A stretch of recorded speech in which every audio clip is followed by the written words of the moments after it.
Question. Est-ce qu'un plan cinéma doit raconter une histoire? Salut à tous, je suis Eddy Creuset, réalisateur de fiction court-métrage série web depuis 17 ans, réalisateur de films publicitaires communication depuis 15 ans du coup, formateur vidéo depuis 10 ans et coach d'acteur depuis 5 ans. À travers ces vidéos, à travers ce vlog, j'ai envie de partager avec vous des idées, des réflexions autour de mon métier et aujourd'hui précisément autour du plan. Qu'est-ce qu'un plan et quelle est son utilité? À quoi il sert et est-ce qu'il doit raconter une histoire en lui-même?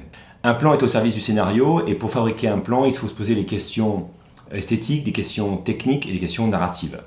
Pour la partie technique, on va créer ce qu'on appelle un découpage, c'est-à-dire on va découper une séquence. Alors parlons de la séquence. Une séquence, c'est une action donnée dans l'histoire de votre film, une unité de lieu, une unité de temps.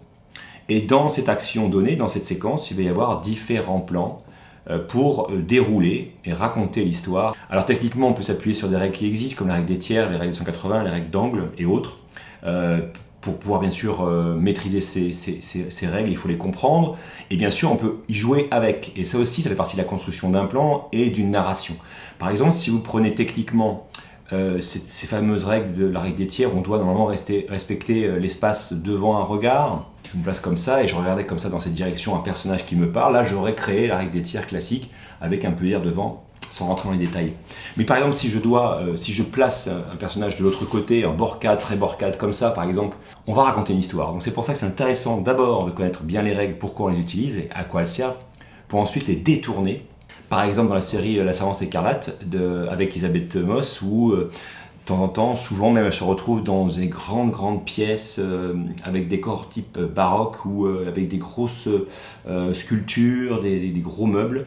Elle se retrouve tassée, assise sur un énorme canapé.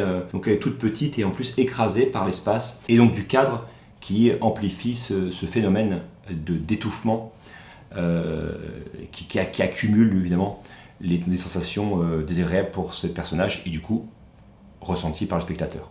La lumière est la source de votre image, évidemment, donc en dehors de l'aspect technique caméra où la caméra doit avoir une entrée suffisante de lumière pour pouvoir créer une image de qualité irréprochable, on va utiliser cette lumière sur le décor, sur le plateau de tournage pour créer une ambiance qui va raconter aussi, continuer à raconter, renforcer l'histoire de ce plan.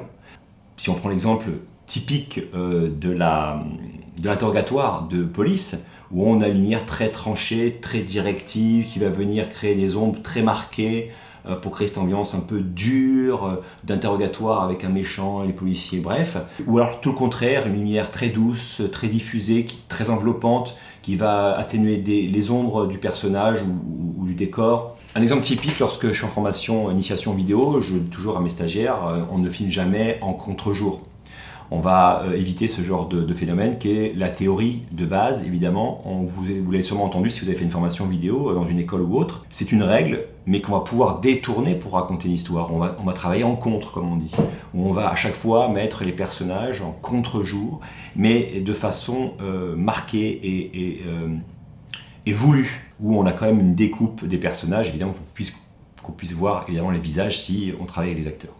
Et maintenant, le mouvement du plan, le mouvement caméra qui va accentuer la narration de votre plan, notamment avec le fameux exemple du plan séquence, où du coup cette séquence, cette action sur un moment donné va être d'un seul tenant, il va y avoir un seul plan, c'est-à-dire que la caméra n'est jamais coupée, on suit le personnage, on suit l'action, en tout cas de bout en bout. On a un phénomène de live, de direct, le spectateur est emmené dans cette énergie, dans l'action, plus ou moins rythmée d'ailleurs. On parle de plans qui bougent, soit de la caméra, soit c'est à l'intérieur du plan où ça va être en mouvement. C'est les acteurs, les personnages ou le décor qui va bouger. Et ça, c'est important de bien ressentir l'équilibre. Pour conclure, je dirais qu'il y a encore d'autres paramètres, bien sûr, pour faire parler votre plan. Mais sachez une chose, c'est que le cinéma, pour moi, la définition du cinéma, pour moi, je redis, c'est un vlog, ce sont des réflexions personnelles.